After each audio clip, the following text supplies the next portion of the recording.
तमिलनाडु में हिंदी भाषा का विरोध क्यों? केवल तमिलनाडु में सबसे ज्यादा है। इस समस्या की जड़ में क्या है? कोई भी डॉक्टर किसी रोग की जांच करता है तो पहले उसकी हिस्ट्री चेक करता है, उसकी हिस्ट्री जानने की कोशिश करता है कि ये रोग आखिरकार आया कहाँ से। तो हम भी इसकी हिस्ट्री जानने की कोशिश करते हैं कि ये रोग आया कहाँ से। मैं हूं विनय बोराना और आप देख रहे हैं आपका अपना चैनल हिंद बाग टीवी।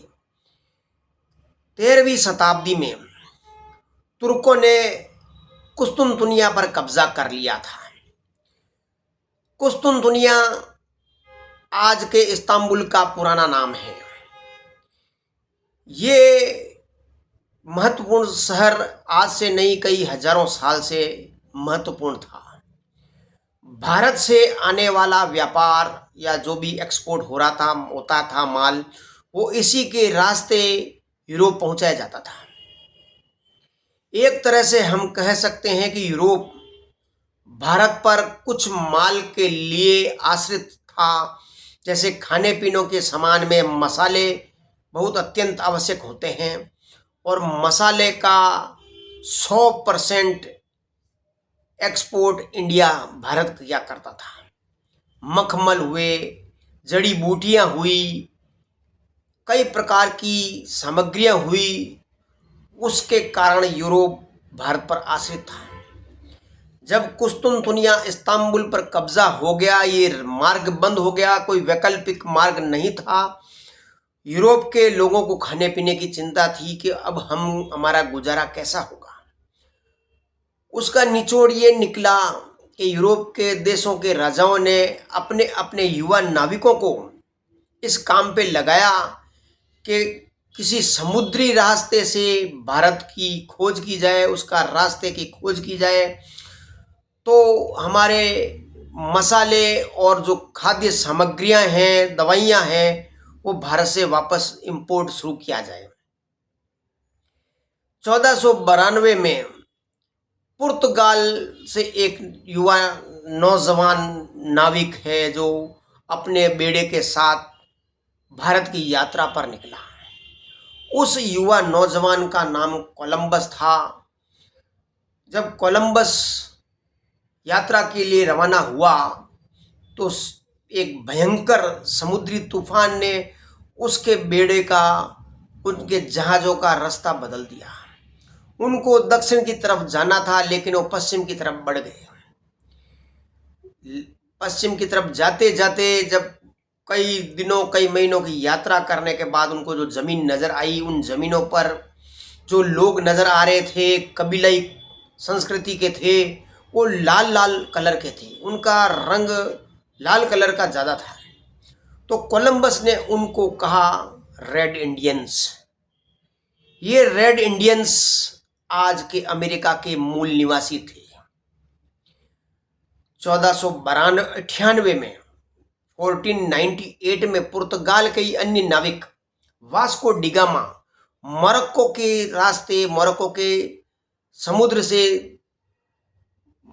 अफ्रीका के महाद्वीप के किनारे किनारे दक्षिण की तरफ बढ़ने लगा। कई महीनों की कठिन यात्राएं करने के पश्चात वो आज के दक्षिण अफ्रीका में केप टाउन पर रुका।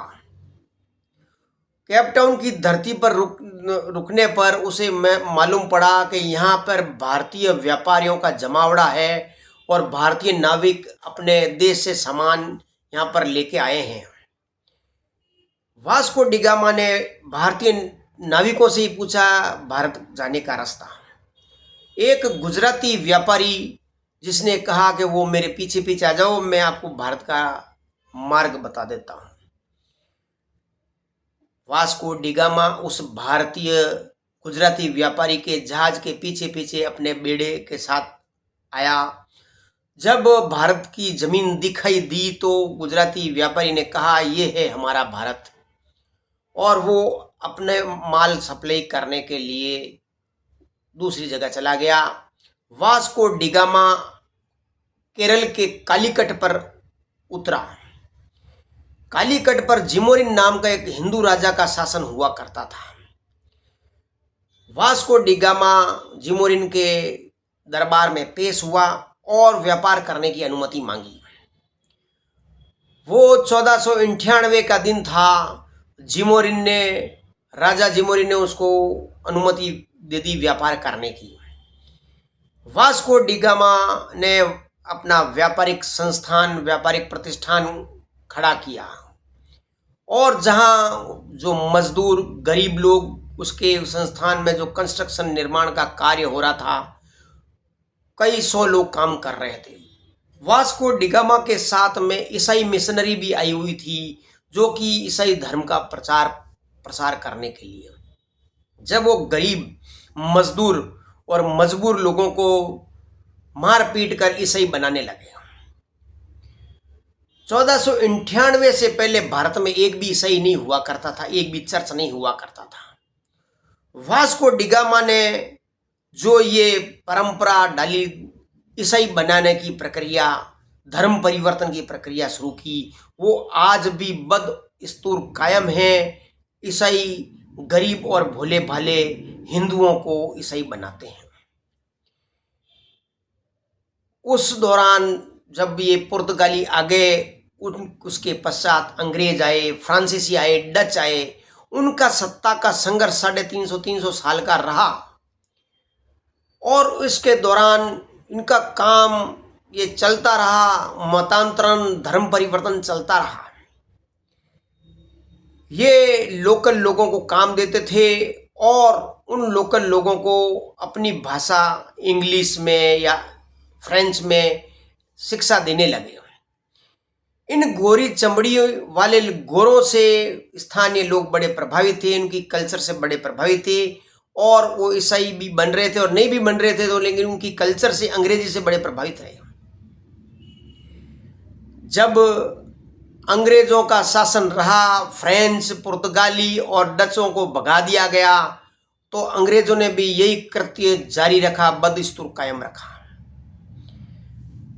भारत के दक्षिण में ईसाई मत बड़ा मजबूत अंग्रेजों के कारण हो गया, क्योंकि शुरुआत में भी उनका काम चलाने के लिए उनको नौकरों की जरूरत थी, तो उन्होंने उनको शिक्षित करके, उनको पैसा देकर उनका धर्म परिवर्तन किया और उनकी कल्चर चेंज की।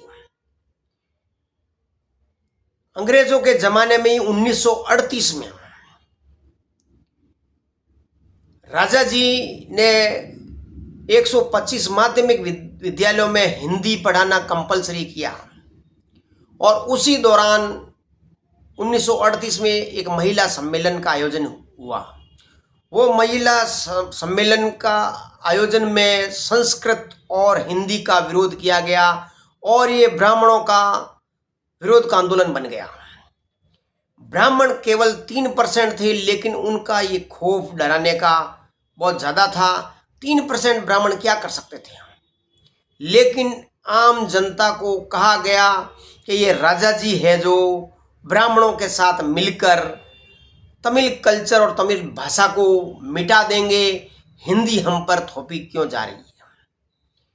महात्मा गांधी ने अपने जीवन काल में 20 बार तमिलनाडु की यात्रा की थी और उन्होंने पूरे भारतवर्ष को एक करने के लिए हिंदी भाषा को महत्वपूर्ण बताया था। तो उन्होंने दक्षिण भारत हिंदी प्रचार समिति का गठन कर अपने पुत्र को ये जिम्मेदारी दी थी। उसके बाद में भी जब अंग्रेज हिंदुस्तान को छोड़कर चले गए, गोरे चले गए, तो कांग्रेस ने ये नीति कायम रखी, बांटो और राज करो। जिस प्रकार अंग्रेजों ने द्रविड़ों और आर्यों के बीच में भेद करके उनके तमिलों के बीच में जो जहर बोया था, वो जहर पेड़ बन चुका था। द्रविड़ और आर्य दोनों का डीएनए एक ही है। उत्तर भारत में रहने वाले आर्य कहलाते थे और दक्षिण भारत में द्रविड़ कहलाते थे, लेकिन ये बीज डाला जा चुका था। बाकी का काम कांग्रेस ने उसको सींचने में कर दिया था। पेरियार हो या डीएमके हो, उनकी राजनीति पारिवारिक रूप में थी। वो किसी भी सूरत में आम जनता को होशियार नहीं करना चाहती थी। अगर जनता होशियार होती है तो अपने दिमाग से सोच समझकर वोट देती है, लेकिन इनको तो एक तरह का भ्रम हो गया कि अगर जनता पढ़ी लिखी होगी तो बहुत नुकसान होगा। लेकिन जनता पढ़ी, लेकिन हिंदी नहीं पढ़ी, दूसरी भाषा पढ़ी, तमिल पढ़ी और इंग्लिश पढ़ी। उनको इंग्लिश से कोई दिक्कत नहीं है, दूसरी भाषाओं से कोई दिक्कत नहीं, हिंदी से जरूर दिक्कत है।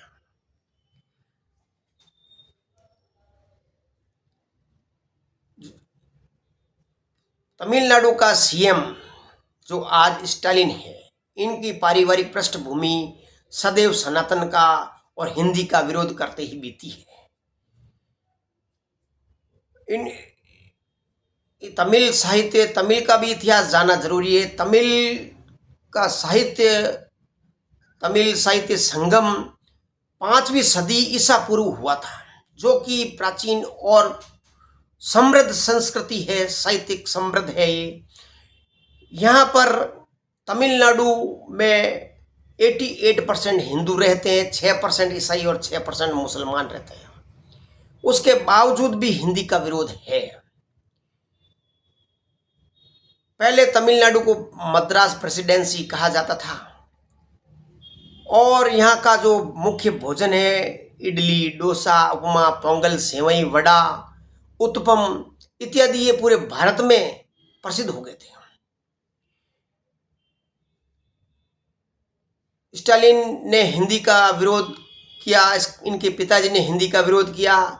इनके पुत्र उदयगिरी तो 4 कदम और आगे बढ़कर सनातन को मसल देने, खत्म कर देने, एड्स, मलेरिया जैसी बातें कही उन्होंने। वहां का हिंदू समाज क्यों नहीं समझता है, ये आपको मिटाने की जो बात कर रहे हैं। हिंदी थोपी नहीं जा रही है, लेकिन ये थोपने की बात कर रहे हैं।